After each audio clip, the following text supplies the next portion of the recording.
I have a very beautiful story with my wife. I'm a great lover. You know, I love my girls and I give them time. You love your girls. You understand? I give them time. If there's anything, I protect my women. So when you married Kagiso, did you let her know that you had polygamous intentions? No. Was it something that was transparent from the beginning? Or did you even have polygamous intentions? No. You know, my reason for getting a second wife had always been that I want a bigger family. I want a very big family. Even at that stage? Yeah. I've got a weakness. I'm somebody that when I want something, I want it. Polygamy, I always tell people, aggression. Because, I mean, you're going to be having so you can't be soft. Hey, I hate you right now. I tried several times to get to know each other. Why do your wives love you so much? You know, like, what is it, man? Like, what is it? Are there prospects for a third wife? And a fourth, maybe? And a fifth? Like, how far are you going to go with this? You know what I mean? If you're soft, they'll overrun you. Okay, well, let me let you share your story, because if I let myself get emotional, the way I can feel myself getting heated inside, this conversation is not gonna go well. So,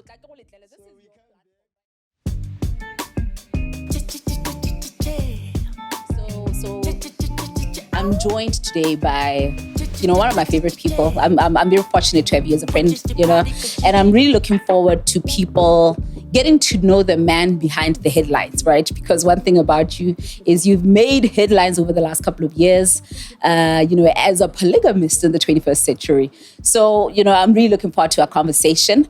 I've known you for years now. How long has it been? Well, I think over 10 years now. Over 10 years now, right? So it's been a very long time. I think I knew you prior to the headlines. To the headlines, yes. 100%. But I remember we met when I was on radio. I think I was on RB2. We worked together on RB2, literally took you with to BTV Breakfast Show. You used to come on the show as a financial advisor. Yeah. As a financial advisor, whether it was on RB1. But I think I heard you talking, on like being interviewed. Yes. And I was really just drawn to, first of all, your level of expertise, but also the way you were executing it, right? So what was that? Do you have a financial, finance background? Maybe just start there. Yes. Thank you very much. I mean, it's also great. It's very great to talk to you. I remember, like you are seeing Harukopana, 2012, I think. Yeah. I was doing an interview for RB1, more programming Yamasasile. And my approach towards finance has always been simplicity and try by all means to include me Mozwana Kwalaping, who has not been to a business school, because I'm an accountant by qualification. I graduated from the University of Botswana 2006 with a bachelor's degree more in accounting, and then further went into banking and studied banking. So finance is something that is part of my makeup, part of my DNA.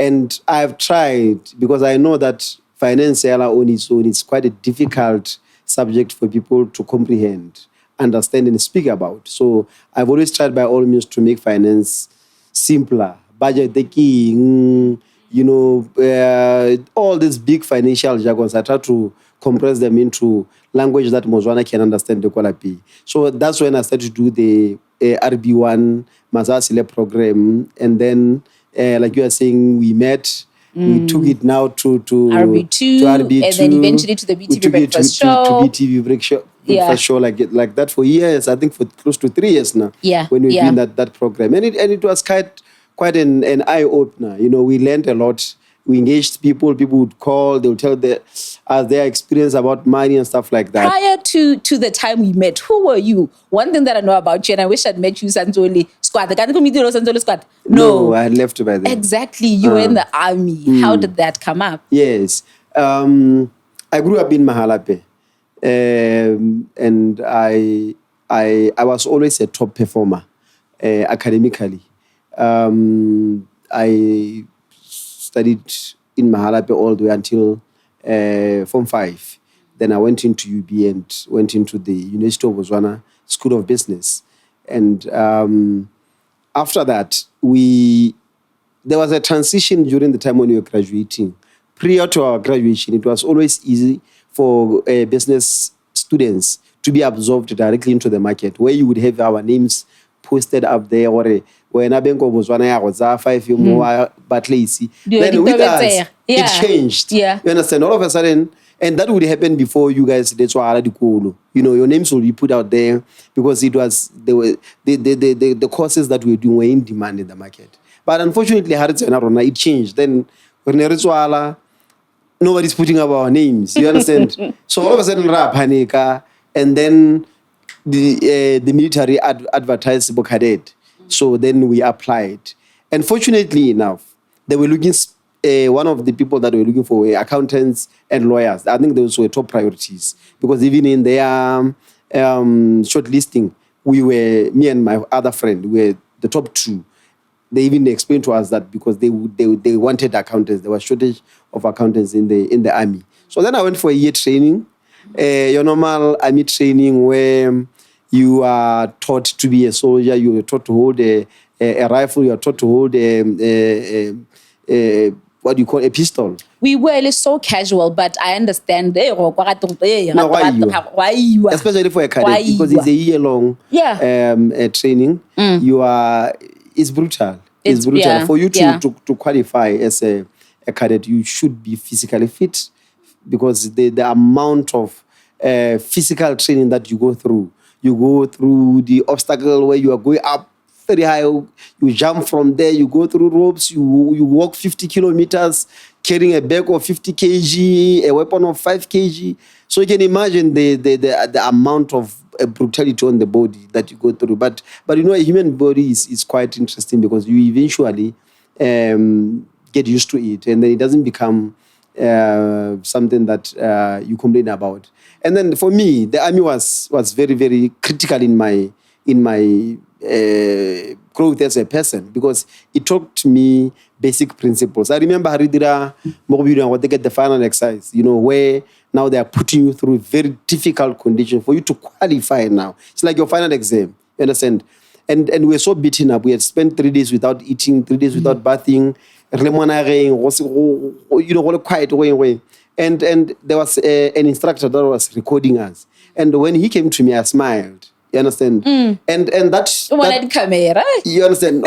but I smiled because I was not bitter. Okay. You understand? Yeah. And after that, he called all of us. He called other trainees to say, you know, I'm amazed about the fact that all of you, when I was recording you were kind of down, bitter, angry. But this particular guy smiled at the camera and he asked me why. I said, no, but because I made it a personal decision that I'm going to conquer this thing. There's nothing that I'm going through that is going to you understand? You're not going to allow it to break you to a point where you lose even your spark. If I could not be broken by that excess, nothing can break me now. You understand? That is why even with everything that has come my way, I can take it. You know, after being in the military, I spent 5 years in the military.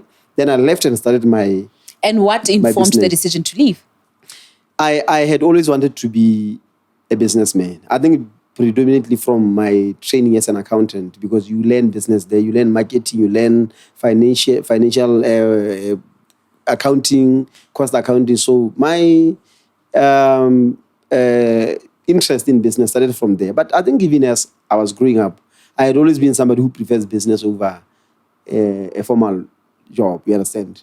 So then I saw that I don't think I'll make it as long as I'm working. You're always just going to have 7 to 5, a you sense of there's more that I want out of life. So I decided to leave and I left it there. But tell me, we'll go back to that. You know, growing up, you're talking about the fact that as you're growing up, you always wanted to become to go into business. Was it something that you saw in the family? You know, what inspired that? You know, which I think really just takes us to, you kind of set up as you were growing up. What kind of family did you grow up in? You know, what kind of boy were you? You mentioned the fact that you were a high flyer for school, but beyond that, you know, no one on I have always been, I don't know, I've always been somebody that does something that has not been done before. Like I was the first person in Nagwalapi to go to tertiary.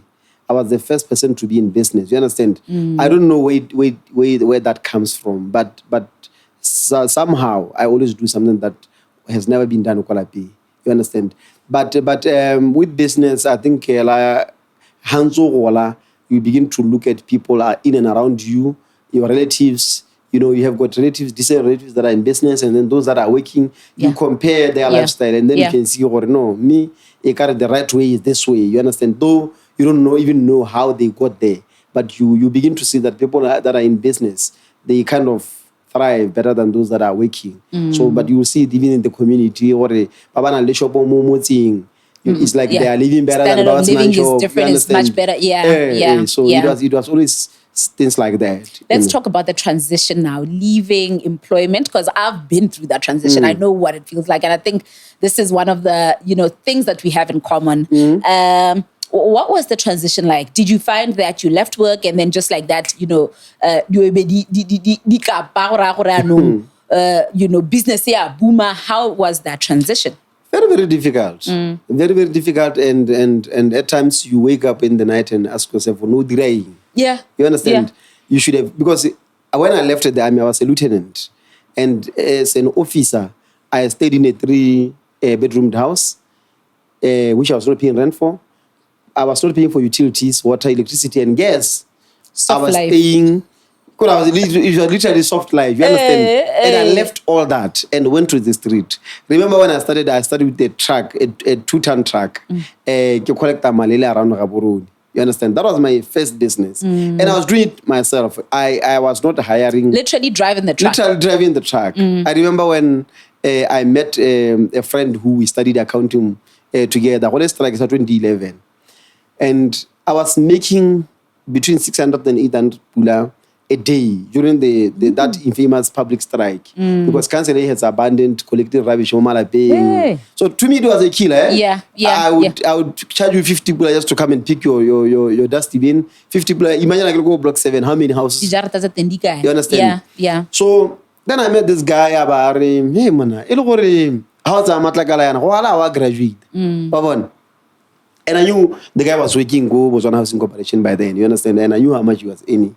He didn't have an idea how much money I was making. You know what I mean? You understand? Yeah, so I looked at him and I felt pity for him. And I'll tell you, 2011, that small truck was making me 45,000 net.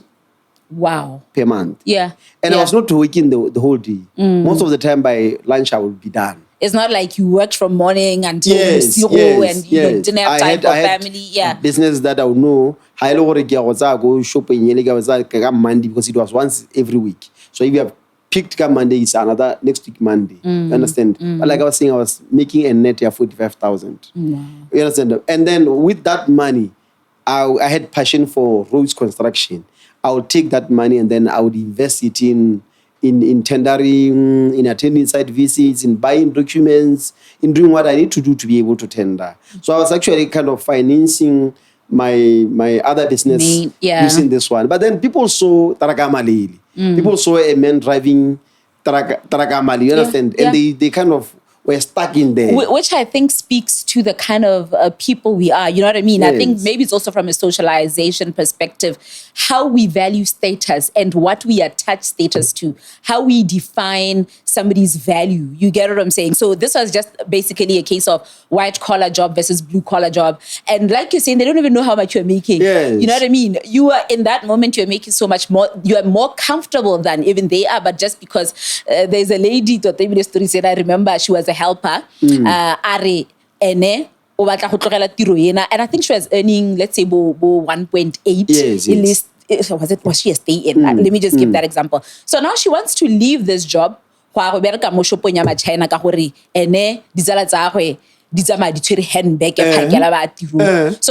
reason, mindset, so I completely understand what you're saying. One day I was in I remember the story, and I'll never forget that story. There was an old man, he was a lecturer at UB.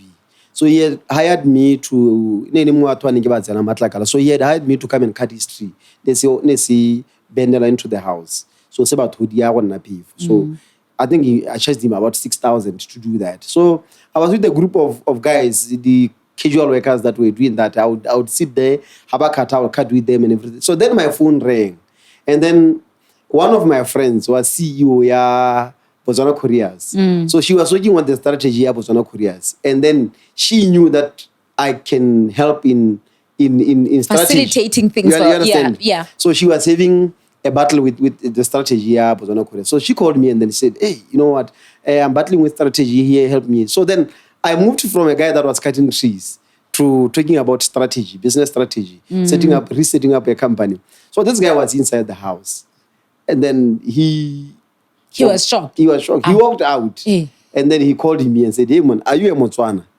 I said, yes, I'm a Motswana. He said, God, I've been listening to you speaking on the phone. And what I heard on the phone there does not translate to what you are doing there. Yeah. You understand? If you could give somebody those advices that you gave and those blueprints that I had you saying out, I mean, who are you? I told you, no, but I'm a qualified accountant. He said, so why are you cutting trees? Yeah. You understand?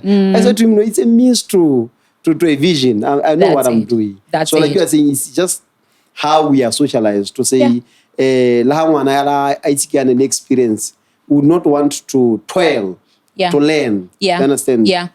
Because we're already thinking status before anything else. Yes. Already thinking people's perception of but about ring. But about tie before it's time. Why are you wearing a tie? Because the moment you wear a tie, you have to behave in a certain way. You understand? Why don't you just be simple for the first 2, 3, 4, 5 years? Yeah. And then you get status later on. Yeah. You understand? When it's not even costly. That's it. While we're in that stage of your life, I want us to touch on, even because there's so much more to your journey, to your career, to you as a businessman, and even you went even later on to set up a church. Like, it's sort of set up, is it even the right word? But you'll get us into it. But I'm thinking that era, somebody came into your life and you started a family. Let's talk about Kagiso. Yes. Where did you meet Kagiso? How, did your relationship, begin? I have a very beautiful story with my wife.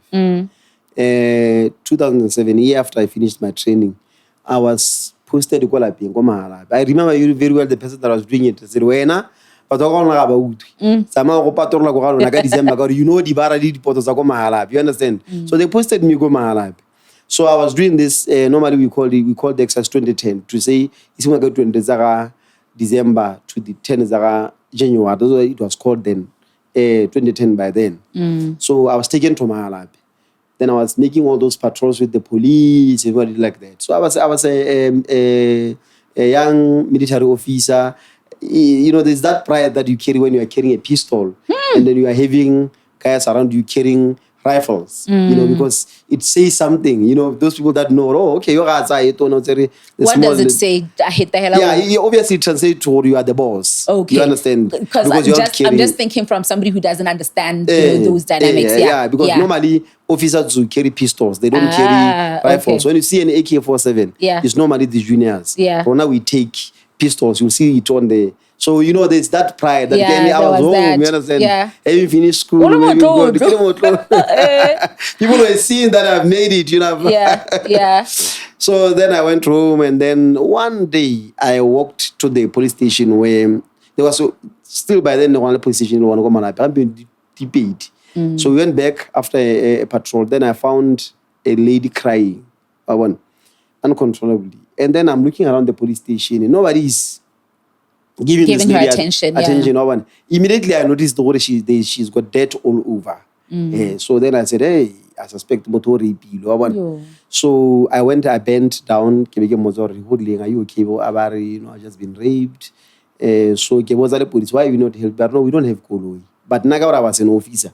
I'm issued a car that I use for the entire time. So I had a car, the Land Rover that I was given. So I can take a car. So he put her behind, took her to the hospital.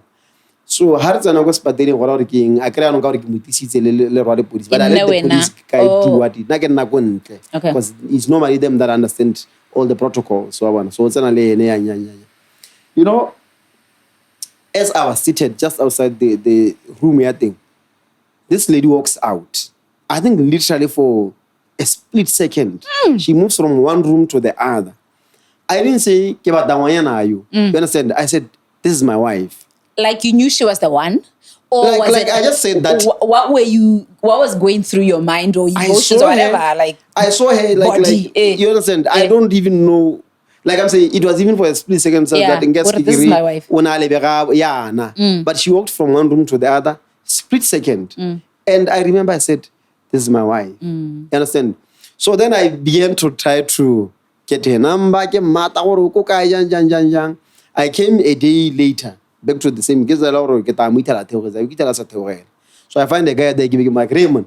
Me mongwe le tsa se mabana attend kissing we yana la ba ntara ha theogela wa bona ke kopa magala wa ba kana ka o so ke mo tshosetse hey man, this is issues of national security. Canada, there's a report that I need to do, and there's only one person that can give me the details. So he got scared, and then he called, started making calls, and then I was given the number. So then I called my wife, who was then a stranger. She was the lady you saw, and you're like, "This is my wife." So okay, to me, sense I realized, a guy would start, coming up with those all tricks. Then she just bluntly tells me, "No, I'm not interested. I'm in a relationship." And guess what? I never called her again. I walked. You took your L. I kind of respected her enough to talk away. Yeah. That was early December. Then I go for another trip the following year with me. I remember I go Shaka way by the river, just watching water. Then a phone call comes through. You understand? And hello, and then I got to get number exciting. Mara ga dira exchange pleasantries ke abo. Ke manya no. This is her saying that. It's her, but I was by then. You don't she know who not it yet is, but introduced herself. This is the lady saying. This is the lady like, and then I kept quiet and said, "Kariso you understand? Because I knew she was Kariso. And then the fact that I remembered her voice. Name. Oh, her voice, yeah. Over having not spoken for 6 months, and I did a number the next days. That kind of swept her. So, oh, you remember my voice? I said, yeah, I can hear it. And then she says to me, if you are still interested, So at what? Okay, I'm going to have a conversation with Kariso at some point. But according to her, what made her call you? What was it? Was it also and what I later learned, a sense of, what I later learned was that the time Anangantari, she was actually in a relationship, but the relationship was almost coming to an end. Yeah. She didn't want to be distracted. Of course. But she knew that the relationship. Yeah. So even but if she you liked, made the same impression on her the day you guys met again. Yes. So true, but she could not give me any idea. All right. Yeah. So hey. At what point did you guys get married? After how long? Into dating? It didn't take long. Yeah. It didn't take long. We were so in sync that I think the first 3 months we decided that we were going to get married. I remember I came away after that call. Cameroon was so far because I wanted to come to Gaps. Because she was a nurse. I remember I get to go Mahalape, then I met her husband. Hey, we saw again. So, but when we came to be a couple, it was so seamless. I didn't have to teach her this and that. It was almost like when I said this is my wife, she reflected even in deeds, even in conduct, what I deemed to be a wife. So it was that easy for me. And months into our relationship, we made a decision to get married. Unfortunately, then she fell pregnant before we could get married. So then with our culture, we can't get married. We had started the process, but because now she's pregnant. Oh, I never knew that. Right, so we waited, and then just as she gave birth, 2 months later we got married. So that's how desperate we were for each other, and it's been so many years later. 14 good years of being together. And what was your marriage to KG like? I remember after meeting you, working together on radio, I remember there was a time I invited you, I think it was my cousin's birthday event, and I invited you to come give a talk on, financial literacy. And you brought her with, that's when I met her, right? You brought her with, and I remember, instantly I saw a very a couple you're so in sync, happy, and just the fact that you were coming for work, but you brought her. Yes, You know, yes. I don't remember whether Yes, we brought one of our you know what I kids. mean. Yes. So I remember you guys as a very happy couple. Was that a true reflection of how you guys were? Yeah, me and KG are very close actually. Like she's my friend. You understand? Yeah. A lot of times people don't understand that, and we connect at a very deep and strange level. You understand? We have always been people that, despite differences that we would have, we would always stick together. You understand? She would, if there's somebody who understands and support me, even in business, she would never, she would never abandon me. She have never abandoned me even when things were not okay. She believed in me. Actually, there was a time when, after leaving work, I got an offer because, like I said, I had a qualification in banking. I had studied banking. Yeah. And then when we were graduating, I went with her, and I was the only person my graduation banking, but we attained the qualification. So there was a headhunt that came through from 2 banks that were saying, you can come and work tomorrow. She refused. She's like, no, She's you like, are no, going against the dream. You can't. Remember the vision. It's been 2 years only, master a day. Don't go back to that. And guess what?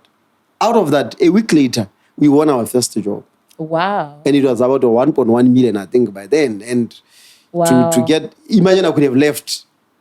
And I, because of her and her refusing. And I remember,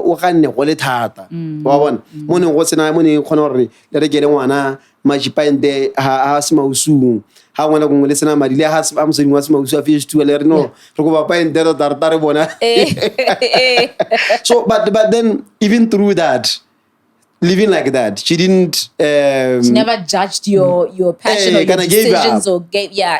She encouraged me to say, no. But what a woman. But stay in there. And then 2 weeks later, bam, you got the tender. We won our first tender. And the reason why I wanted to understand the depth of your connection with Kagiso, and just how you guys related, throughout your marriage, is because you're a polygamist. You went on to take a second wife, right? But before we get there, so when you married Kagiso, did you let her know that you had polygamous intentions? No. Was it something that was transparent from the beginning? Or did you even have polygamous intentions? No. Yeah, so get us into that. I didn't. I would later reflect. Sometimes you have something that you can define. Understand? Because you're not exposed to more knowledge. That discussion was never. We never had that discussion, even after lenyalo. And it was it ever an option for you, even or No, that is why we even married the Roman Dutch law, what people call GaonaLive. Because once you marry that one, you have closed yourself. So that's why we went there, because there was no. But then 2 years into the lenyalo, I began to talk to her. I remember we're going to South Africa. And then, because I wanted to talk to her, I think for 6 months, I will have time even after the talk. What I don't want to get messy up. I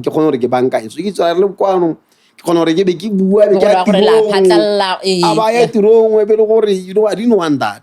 So I knew we're traveling to South Africa for church. I knew I had the whole weekend with her. And the journey was long. So I started to convince with them.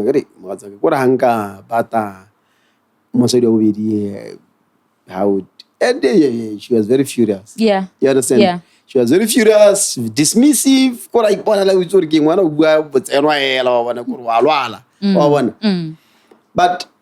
I from then I became persistent. Yeah. But I was very considerate. Persistent. Considerate in another way. I've got a weakness. I'm somebody that when I want something, I want it. That is my weakness. And she always says that to me, to say, one of your weaknesses is that when you have set your mind on something, good or bad, you are going to get that or it. nothing. You understand? Yeah. So I put my eyes on that, I just want to stop you right there because I need to understand this desire to take a second wife, right? What triggered this? Seeing that you hadn't always, had polygamous aspirations. So for you to get to a point where you are now like, ke batla mosadi wa bobedi, a ne o irwa ke gore go setse go na le mosadi wa bobedi ya no ene gore o bapisitse Kagiso kante ke kakanyo hele go tlelang, and now you're thinking I need to go because I think, and maybe this is something that we're going to get to a bit later on, but from what I've heard bogologolo o ka re gate ne re ga re a tsa tshwetso gore o batla mosadi wa bobedi. Even he actually works with his wife. Yes. So at that point, what was happening? Where did you already have somebody that you had identified, and now you wanted to marry this person or to bring this person in, or was it just like a feeling? You know what I mean? When the conversation started, I can't say I had somebody in mind that I wanted to marry. You understand? But when you are married, you have nkazana nyana hali, or you leave, you get another small house in nyana hali. You understand? It was not merely people that I had the intention to marry. You understand? No. It wasn't that. It started off just like something that I felt I would want to do. You just desired. Just like what I had, and then all of a sudden, when I was ready to do. There's nothing that is tricky. It's just because we are growing up. You understand? But so it came across as something that I suddenly had interest on. You understand? I want to do this thing. And unfortunately, the day I decided that I want to do it, I never looked back. But then... And what was your why? I think I'm interested in, because, you find that men talk about so many different things. Men talk about, na ke feel gore mosadi o I'll put it that way, right? Ha ke be pelu because wa lapa ke haile se ka igape mo gong ke akanyetsa more ga ke itsa ke ba bangwe motho a re ke batla bana ba bantsi ba bangwe ke bona batho ba nyala ba bantsi. So what was your why at that moment? Had you been able to thoroughly, interrogate what this desire was at that stage? Gore it's a guy ke batla mosadi mongwe gore we'll talk about my mother later on. But that's when my mother, because she didn't even go for our wedding. She didn't even form part of the process. The second one. Okay, yeah. But later on, she reflected and said, you can see certain things, but you don't understand what it means. My reason for getting a second wife, but it had always been that I want a bigger family. I want a very big family. Even at that stage? Yes. Okay. And when Kagiso was battling with why, I was always telling her, there's nothing wrong with you. It's just that I want a big family. And I know, out of our discussion, that the maximum we can do is 4. But I would want to have 10. You understand? So I can't push you beyond 4. It would be unfair to you. But I would want to have 10. So then my mother, me, we saw what how you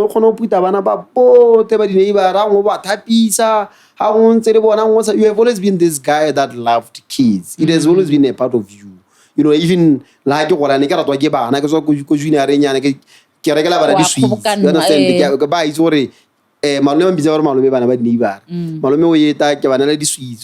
I've always loved kids. We were talking in a mall. My reaction towards kids is always, I always react to a child quicker than maybe somebody next to me. Yeah. I'm always quick to pick up a child. You understand? I'm very close to kids. So I have always loved big family. I remember when she was fine with it now. But 55 years. And I want a scenario where I walk in Mola being but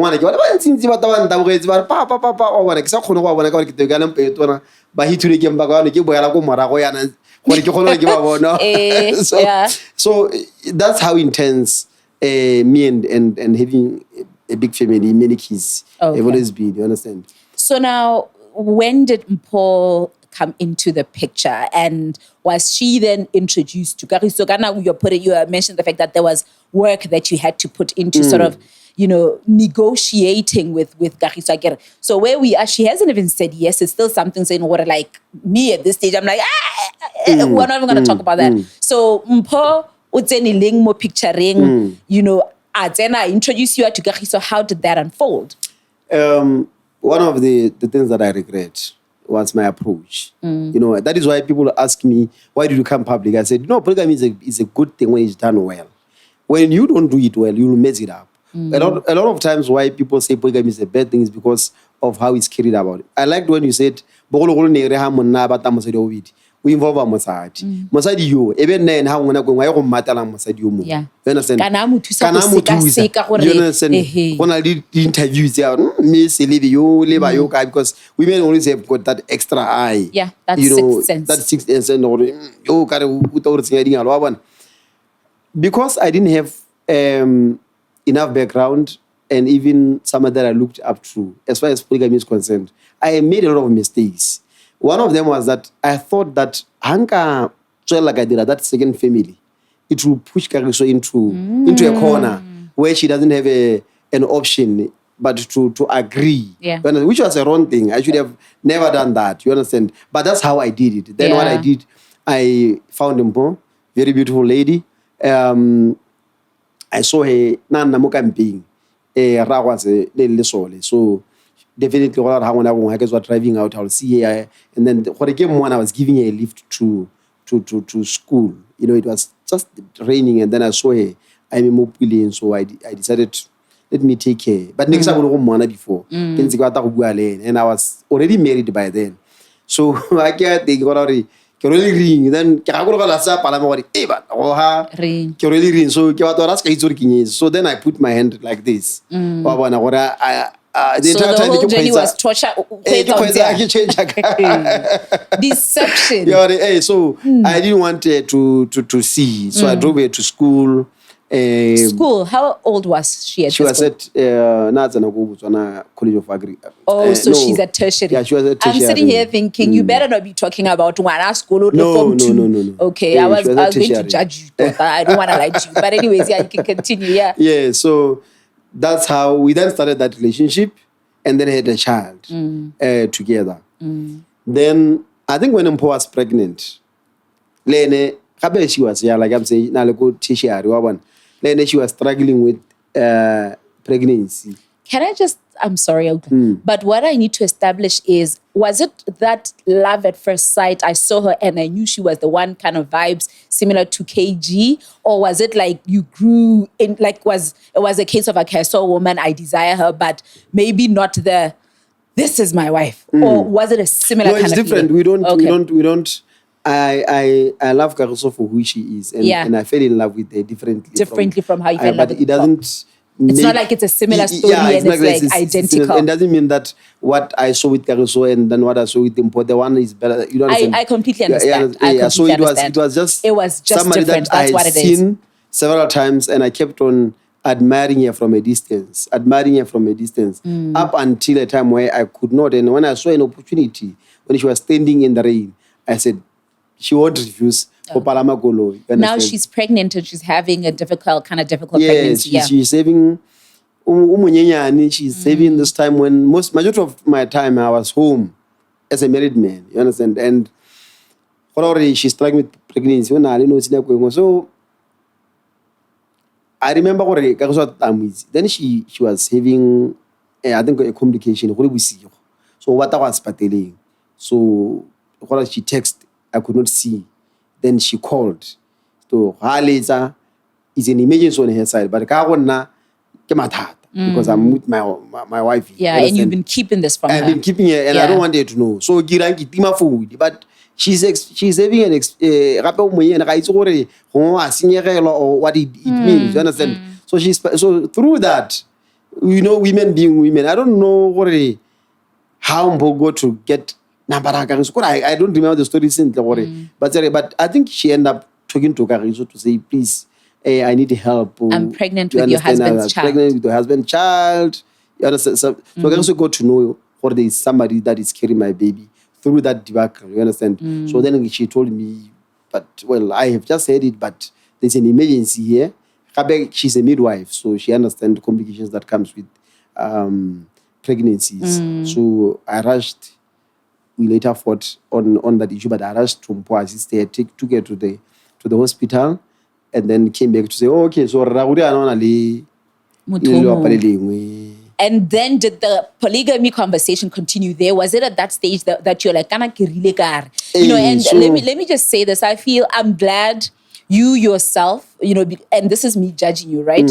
You yourself admitted that maybe the way it started was wrong, because, you know, a part of me kind of just feel, you know, I'm judging you. I'm like, how selfish, like through all of this, right? But did the conversation continue here? Yeah. You know what I mean, at this stage? Or was she still not at a point where she was willing to have the polygamy conversation now that she even knows? Yeah, she was very angry. She didn't want me to talk about that issue. You understand? But I knew that this is the perfect time to maybe really deal with this thing. So I tried several times to get to know each other. So then one day I had to go to South Africa. I think on a Saturday or something like that. So can we go together? Then she said, yes, let's go together. Then we go on the other side. So near namo fish tour, nampana na go tlokwe. So I knew what so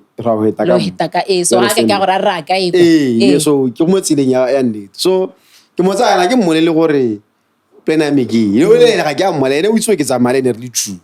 O le o itse ke tsamaya nna ke itse ke bule le bone botse. Because I wanted to force gore ba kopane, because I felt that gongwe so reject them because maybe just to meet her, she's a nice person. You click and then you make my job easier. So then we go to Tlokwe after Tlokwe ke so mo sireng ya boda ra ke athena and we ke a navigate ko mpho ke itse gore nna te ano mampo ka ntwa ka ma go don't what ke bona ke tsa mo ha ke bona mo ha wa those kind of things. So I don't play gore ke a kae. Then ke ta ke pick up ka ndumpho aso o tswa lena o bona gore ke motho le gore wa itse gore wa tsamaiwa because I remember ke a mo textela gore ra emela mo 52. So does she know you're with Kagiso? She doesn't know. She doesn't know. Both, okay, both of them. So ha re tsena mo koloing ko pele o itela Kagiso a palame go no. So like wa panika. Then ke magere palama go morago wa bona a palama like she's wa bona. But then she gets in, we cross the border. You had they already met? Okay. So the introduction dia pala yana itse gore ke dire batho ke itse le gore go tense yo gore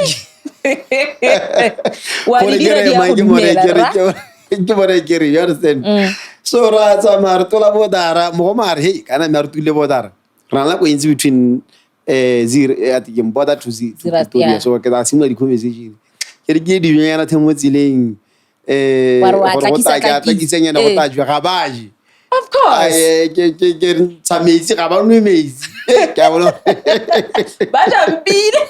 Also because of the setup, it's one thing if you prepare them. That's my point. You know, I am having all these mixed emotions, you know, I'm mad, but anyways, yeah. So we had the longest drive, yeah. Imagine from there to Pretoria, no wait. I get you say I was on the way. I get you some pokor mo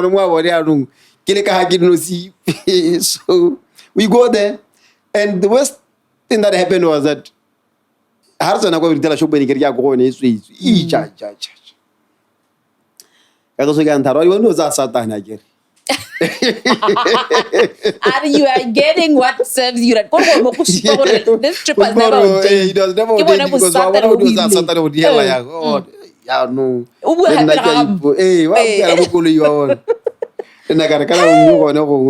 Yeah. In retrospect, do you think that was a necessary step to accelerate things? You know? Yes and no. Okay. I think they would have never. Yeah. You understand? Because but if you had to do it again, would you do that? I think given maturity now and age, I would do things differently. Okay. You understand? Okay. But at that time, it was the right approach. Because polygamy, I always tell people, about aggression. Because, I mean, you are going to be having so you can't be soft. Hey, I hate you right now. I hate you. You can't be a soft guy. How dare you even say about aggression? No, you have to be a top male to be a polygamous male. You understand? An alpha male. Yes, you have to be... You command them. Control. You understand? Hey, because if you are soft, they will overrun you. Okay, well, let me let you share your story, because if I let myself get emotional, the way I can feel myself getting heated inside. This conversation is not gonna go well. So this is your platform, right? We come back. Kana ntse go tense yana ntse go bisa go jiwe na bene se ke sore ke tala bikisi mola ke ja pisinyana. You understand? So ha re se tsere bo ha o tswa ka zira sto bo ra go botswana palamela go godimo kwa this way they say a place where normal trucks pack kind of wa bona be ke ta ke pheka gono ke ke bara ke re ha re sa bui re lala gone wa bona so ba nna mo kolo ya ke go lo ga ja bona ha mo di pensioning ha ba nna ya ba ntebela he ga ntele bona re mo tha go twice re tlo lala ka nna go ntse ya tsama bo batswa e ba taba nna gone ba re wa re ke go ya ke ba gaetso kanya mengwe hela ka itse gore go tswang ga ke a gona le conversation e thata le kagiso e thata le mpho mme ke zo conversation at ya go hela go ke choose ka go so go nta gore I have to choose between you and mpho le na go nta gore you have to choose between you and kagiso so ne ke le bolelle gore I'm not going to choose. I want both of you. The way that I used was ke le rata loti. So they laughed.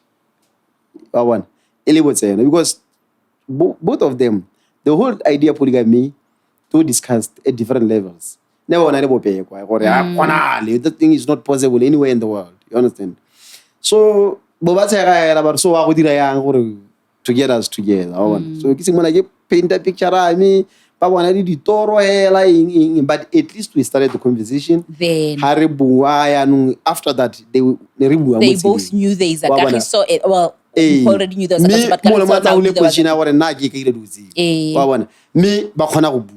you understand? So back to that is back to normal. No communication between two of them, but at least now by then, Karaso knows that they say So gradually we talk about this thing, and then it took me years. It took me almost 8 years. Working on this. It's up and down.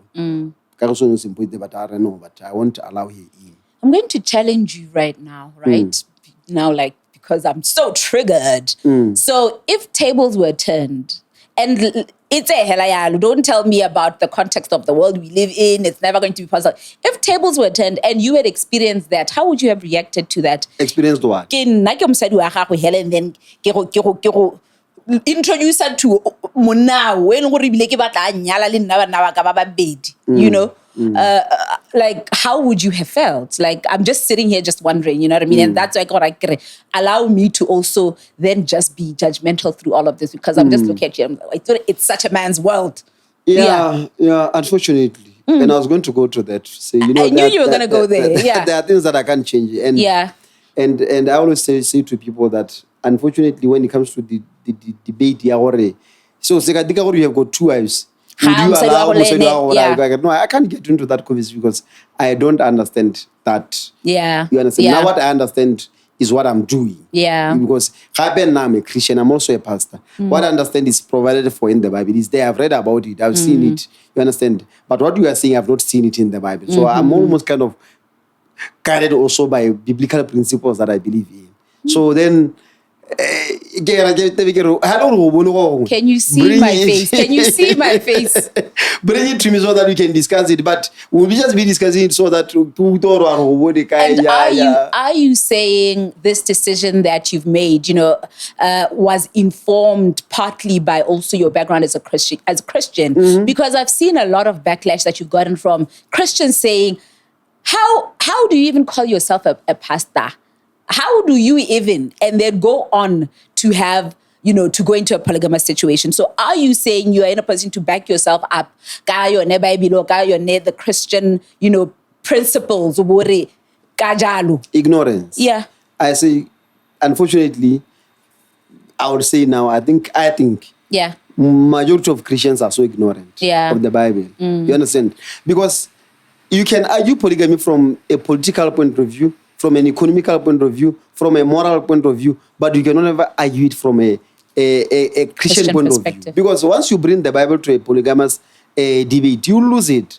Why? This is why I always say to Christians to say that. Because being a Christian, or let me say, polygamy is the basis of being a Christian. It is the foundation. Remember that we are the Israelites. Again, when God, after he fought with Jacob, he said to him, you are no longer Jacob, but you are Israel. Meaning, my favored people will come from you. Right? When God said that, he meant that all the 12 tribes, even up to now, when you go to Israel, all the 12 tribes of my Israel, they are descendants of Jacob. Me, those descendants, bana ba Jacob ba 10 le ba babedi ba bana ba bana. Ba 10 ba they were from 4 different wives, the 10 kids. So God said to him that you will be a nation from polygamy. He could not have done it with one wife because he didn't have bana ba 4. That's how secrecy emanates from. It emanates from a polygamous set up. Now, if there's something that I want to go back to that I found very interesting that you touched on earlier, and I want you to elaborate on it, right? Because I think it's one of the most important elements. Should people go into a polygamous setup? You know, a lot of men who want to take a second wife, you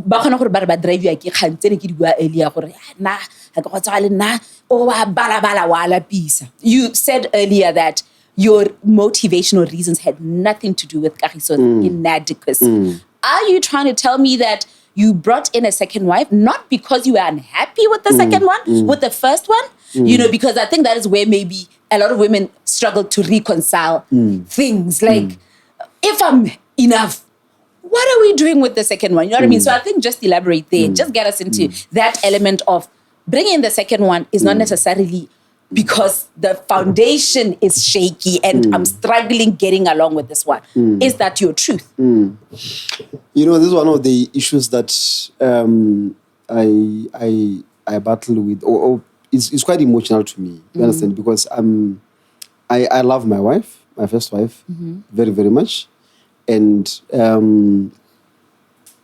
you cannot correct a problem more.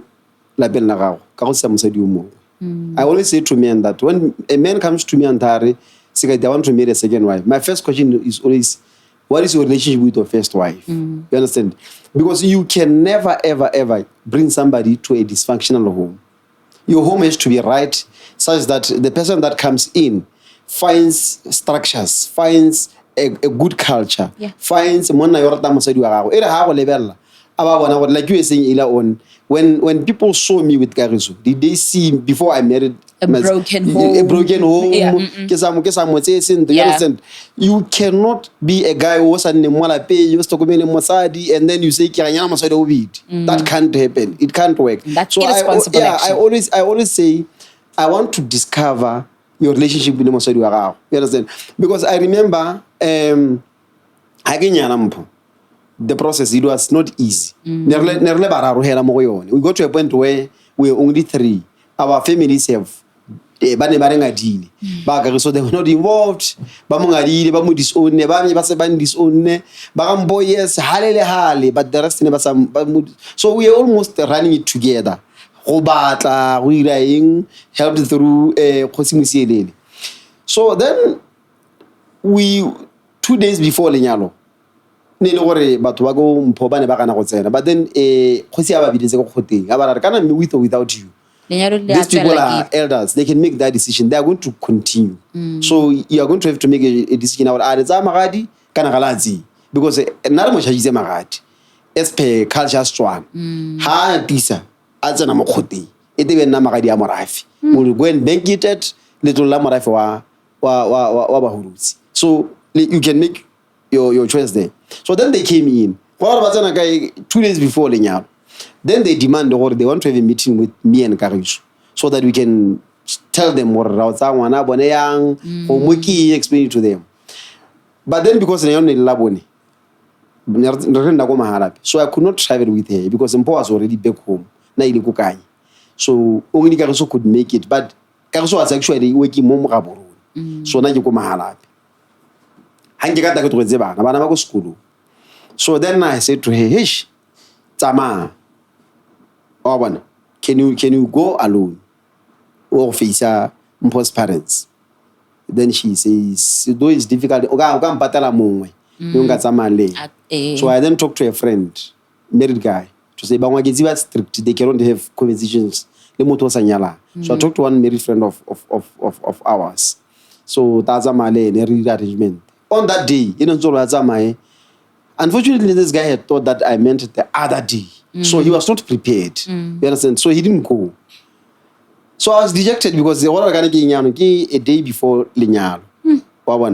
Matagola ga khona ka re so no si go dilo meeting ke 10 na go ke 80 gape na tshwara golo e ritso re o lo ta ka golo ta mo tsa ba tsama. So there's no car ga gona ya tsama lene. I was so dejected and then what I did is I went back moon to ke be ke thobala bora go pala ke tsama ja mora ke togala di phone mo lapeng.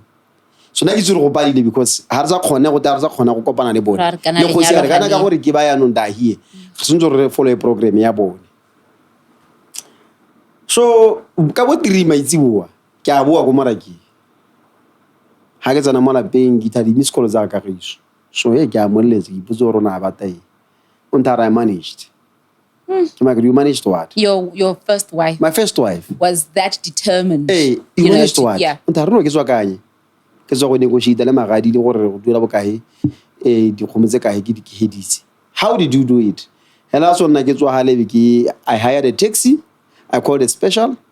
Ke be ke hired a taxi. I paid the special. Ke be ke ra motaka taxi ke magere ya gore ke go gontsha taxi engwe re motho a tomo a re party. I'll pay him for the whole day. So I paid that guy for the whole day. I paid for that taxi for the whole day. Then everyone but they ke ba rekela dibaki mo chopo. O ba para dibaki e ra morero.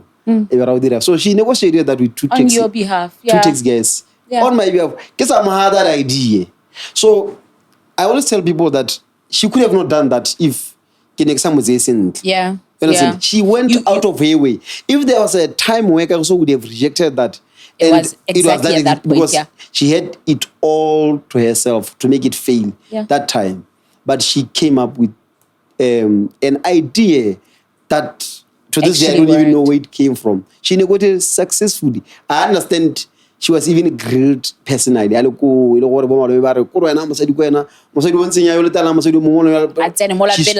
She stood firm and said, but we have decided and that's what we're going to do. So what I'm getting from this is that, your relationship with the first wife sets the foundation, right, of she's the cornerstone. The polygamous setup. Yes. She's the cornerstone. You've said this so many times. I remember, there was actually a point, during the negotiation process, but towards, and you said, I think you were, of course, just talking as friends. And at that point, she still wasn't sold. And I remember saying to you, but do you realize that this is your decision? This is what you need to allow Kagiso this stage for her to feel, but also just how you did it. For instance, if you could do it differently, maybe you would. In that negotiation from the beginning, I can understand her resentment at this stage. You know what I mean? You are forcing this onto her. And it's so amazing that, from a stage such as that, with patience, with negotiation, she eventually got to a stage where she got into it, owned it, and that was important. And that is really what I'm getting out of this. You didn't then say, which is really what we see happening. And I think for a lot of women, that is really where the challenge is. You're even disregarding you're not even allowing me to adjust to this. You're not allowing, you're not even saying my feelings are valid. Why? I'm not happy with it, but you had the patience. Remember, also to trust me that after we divorce, I'll go back and remarry her. Understand? I know. So if she didn't trust me, what there are two things here. The divorce and Pato, Yarampo were two critical things in our between me and Garish. Yeah. I had to make her trust me that go and destroy that lineal. I'll rebuild it. That's it. How many women can trust the band? There's a young girl here who is hovering around. You understand? This guy. This is your plan. Could be working to divorce away. Me, so then you live with her. You know what I mean? You understand? There was that huge possibility. Yeah. But she trusted me. Me and her and Mpo, we went to court together and divorced Mpari thing, holding her hand on the other side, rara before the judge. You understand? So there was a lot of trust in there. And we walked from Francistown, but we were together. And we walked the journey together. So the relationships between you and the first wife, especially, it's pivotal. Is very, very important. Yeah. Because then she can make it impossible to live with your second wife. Sekati, why do your wives love you so much? You know, like, what is it, man? Like, what is it? Because I'm just sitting here thinking, hey, muno, for them to go to such lengths, you know what I mean? For something that would be perceived to benefit you more than even them, right? Ultimately, I think this is a conversation for another day, how it benefits them. We're going to actually hear from them. So I'm looking forward to part 2 of this conversation. Yes. To have them here now, to now take it from here. Okay, what were you going through? What kind of emotions were you going through? You know, to take it from there. But I'm just sitting here thinking, wow, they have to feel some type of way about you, you know, for them to have felt. I'm a great lover. You know, I love my girls and I give them time. You love your girls. You understand? Yeah. I give them time.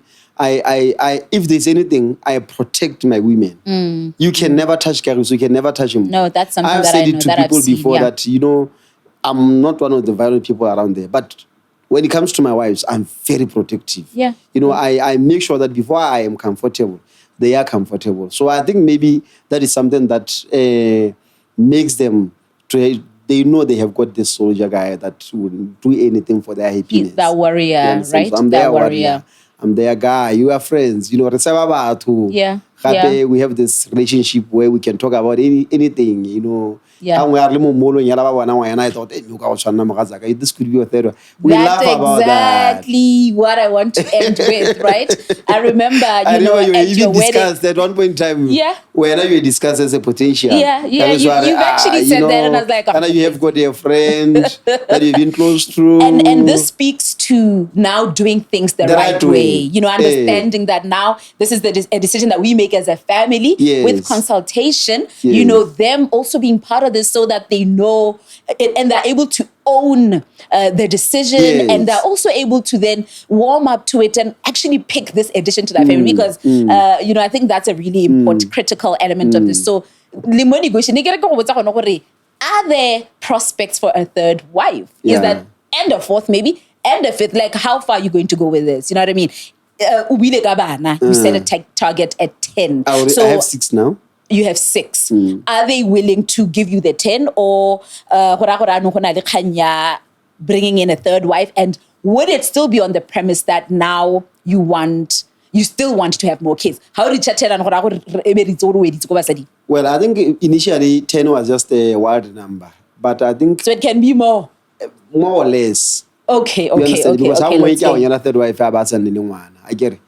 You understand? But I think the issue a third wife, where we are right now, is an issue that was pre-agreed before lenyalo. I want to say, polygamy. It can't be just between me and Mpo. Can we have a situation where is 3 people? Yeah. Because I also felt that this will always come across as Mpo's thing. It's not really polygamy. Okay, yeah. Hey, maybe you were just opening a gap for Mpo, but you're not really polygamous. So can we agree, the 3 of us, to say, okay, let me allow you Mpo, but then let also allow somebody that both me and you would contribute and participate in bringing her in. I was gonna say, as much as I also, you know how far we've come with this conversation, and you know, like we've always had a fierce debate around it. You know, I'm so proud of the growth, you know, that I've seen in you, and I'm proud of this because the fact that you are in a polygamous setup, you know, is a decision between you and your 2 wives. So I have no right to feel pity. I have no right to judge it. But the fact that your perspective has become what it is right now, and you understand the value of, collaborating and, working at it together, and, the negotiation and Murero. Like, I'm proud of you for that. Thank you very much. You are now a man. Yeah, thank you. You are now a man. The boy is gone. You've arrived. So thank you very much for taking this time to just unpack your story, because you are such a mystery. There are so many stories that I see in papers and they're talking about you. And I'm like, my friend, you've made headlines beyond our country. I think that's something that has really just fascinated me across the continent, even beyond. People are just fascinated by your story. Yeah. But part 2 now will be with you and my 2 girls, with Gahiso and Mpo. I'm looking forward to that, and you can look forward to that as well. Thank you. Thank you very much. See you.